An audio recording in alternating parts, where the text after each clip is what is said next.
CCF గారు, అటవీ శాఖకు సంబంధించిన అధికారులు, వేదికపై ఆశీనులైన పెద్దలు కృష్ణారెడ్డి గారితో పాటు ఇతర పెద్దలు, ఈనాటి కార్యక్రమానికి విచ్చేసిన మరి ఎల్బీ నగర్ పరిసరాల ప్రాంతంలో ఉంటున్న అక్కలు, అన్నలు, తమ్ముళ్ళు, పాత్రికేయ మిత్రులందరికీ నమస్కారం.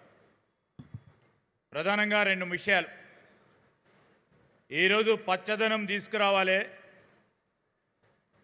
ప్రకృతి పరంగా ఆహ్లాదకరమైన వాతావరణాన్ని కల్పించాలని మాటల వరకే పరిమితం కాకుండా చేతుల్లో చూపెట్టాలని ముఖ్యమంత్రి గారి ఆకాంక్ష మేరకు ఒక ప్రధానమైన కార్యాచరణ తీసుకొని సుప్రీంకోర్టులో ఈనాడు 16 ఎకరాలకు సంబంధించిన విలువైన భూమికి సంబంధించి అటవీ శాఖకే చెందాలని ముఖ్యమంత్రి గారి ప్రత్యేకమైన చొరవతో అటవీ శాఖకు సంబంధించిన అధికారులు తిరిగి ఈరోజు అటవీ శాఖకు తీసుకొచ్చిన కార్యాచరణ తీసుకున్నందుకు గౌరవ ముఖ్యమంత్రి గారికి శుభాకాంక్షలు. అదేవిధంగా అటవీ శాఖకు సంబంధించిన అధికారులకి కృతజ్ఞతలు తెలియజేస్తూ ఉన్నాం. ఈరోజు రాష్ట్రమంతా కూడా పచ్చగా ఉండాలి, వారి జీవితాలు పచ్చగా ఉండాలి. నిన్ననే ఆరుట్ల గ్రామంలో ప్రభుత్వ పాఠశాలలకు సంబంధించి ప్రైవేటు విద్యకు ధీటుగా తీసుకెళ్లాలనే ప్రయత్నంలో ఆ చిన్నారులందరూ కూడా పచ్చగా ఎదగాలి, ఎదిగి గొప్ప మానవ వనరులుగా తయారు చేయాలని ఆలోచన చేస్తూ ఉన్న మా ప్రభుత్వం, మా కాంగ్రెస్ పార్టీ ప్రభుత్వం, ముఖ్యమంత్రి రేవంత్ రెడ్డి గారి నాయకత్వంలో ముందుకు నడుస్తూ ఉన్నాం. ఒక ప్రక్కన అటవీ భూములకు సంబంధించి దాన్ని కాపాడే ప్రయత్నం చేస్తూ ఇప్పుడే చూపెట్టారు.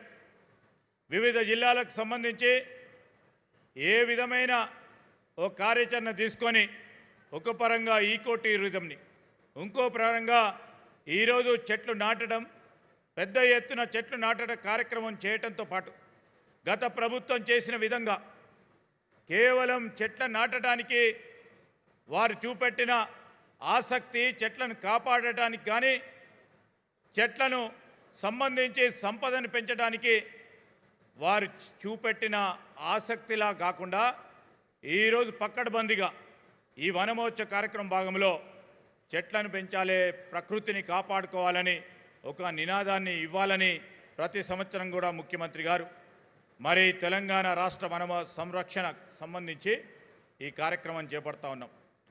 పాత్రికేయ మిత్రులు కూడా ఉన్నారు ఇక్కడ. మేము మాట చెప్పదలుచుకున్న ఓ ప్రక్కన ప్రైవేటు వ్యక్తులకు వ్యతిరేకంగా పోరాటం చేసి 16 ఎకరాలు విలువైన భూమిని కాపాడి అటవీ శాఖకు అప్పగిచ్చే కార్యక్రమం ఏం చేస్తే, మొన్న ఈ మధ్యలో చూసిండ్రు మీరు, సంవత్సరం క్రితం పరిశ్రమలు రావాలి, ఉపాధి పెంచాలి, ఇక్కడ ఉన్న యువకులకి సంబంధించి ఈరోజు వారి ఉపాధి కార్యక్రమం చేయాలి, పెట్టుబడులు రావాలి అని అటవీ శాఖ భూమి కాని భూమిని మా పరిశ్రమల శాఖకు సంబంధించిన పెద్ద ఎత్తున తీసుకెళ్తే మరి కొత్త సాంకేతిక టెక్నాలజీని ఉపయోగించుకొని, ఆర్టిఫిషియల్ ఇంటెలిజెన్స్ని ఉపయోగించుకొని లేని చెట్లను సృష్టించిండ్రు గత ప్రభుత్వాన్ని నడిపించిన టీఆర్ఎస్ సోదరు. ఏఐని ఉపయోగించుకొని వన్యమృగాలని ఎప్పుడో వైజాగ్లోనో ఒరిస్సాలోనో ఆ చిత్రాలను తీసుకొచ్చి మరి హైదరాబాద్ సెంట్రల్ యూనివర్సిటీ ల్యాండ్ అని చెప్పి దాని పరంగా ఈ రాష్ట్ర అభివృద్ధికి అడ్డుదలిగే కార్యక్రమం చేసిండ్రు టీఆర్ఎస్ పార్టీకి సంబంధించిన నాయకులు. ఇదే ఉదాహరణ చెప్తా ఉన్నాం. ప్రైవేటు భూమి అత్యంత ఖరీదుగా ఉన్న ఈ భూమిని అటవీ శాఖకు అప్పగించాలి, ఎట్టి పరిస్థితుల్లో దీన్ని పోకూడదని ఆలోచన చేస్తే ఇంకో ప్రక్కన ఈరోజు ఫారెస్ట్రీ అని చెప్పి ఏఐని ఉపయోగించుకొని వన్యమృగాలను సృష్టించి చెట్లను సృష్టించి ఈరోజు ముందుకు పోతా ఉన్నారు. ఇంకో ప్రక్కన చూస్తూ ఉన్నాం, ఈరోజు మొత్తం మనం సాయంకాలం పూట ఇప్పుడే చూస్తూ ఉన్నాం, చాలా బీడ్గా మొత్తం ట్రాఫిక్ ఇబ్బంది కలగకూడదని అండర్ గ్రౌండ్ మనము ట్రాఫిక్ ఉపయోగపడే విధంగా అండర్ గ్రౌండ్ రోడ్లను చేయాలని చూస్తే లేనిపోని కారణాలు పెట్టి ఈరోజు కాసు బ్రహ్మానందరెడ్డి పార్కు అవతల ఉన్న ప్రాంతాన్ని అభివృద్ధి చేసి కిందనున్న టన్నల్ మార్గం ద్వారా ఈరోజు వసతి కల్పించాలని ఆలోచన చేస్తే దానిపైన గత ప్రభుత్వానికి సంబంధించిన పెద్దలు మరి దానిపైన కూడా స్టే తీసుకురావడానికి ఎక్కడ కూడా వెనుకాడలే.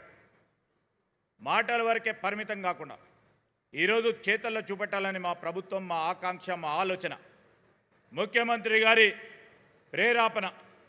ఈరోజు ఈ అటవీ అంతను కూడా కాపాడుకోవాలి, అటవీలో ఉంటున్న జంతువులను కాపాడుకోవాలి, వన్య మృగాలను కాపాడుకోవాలి.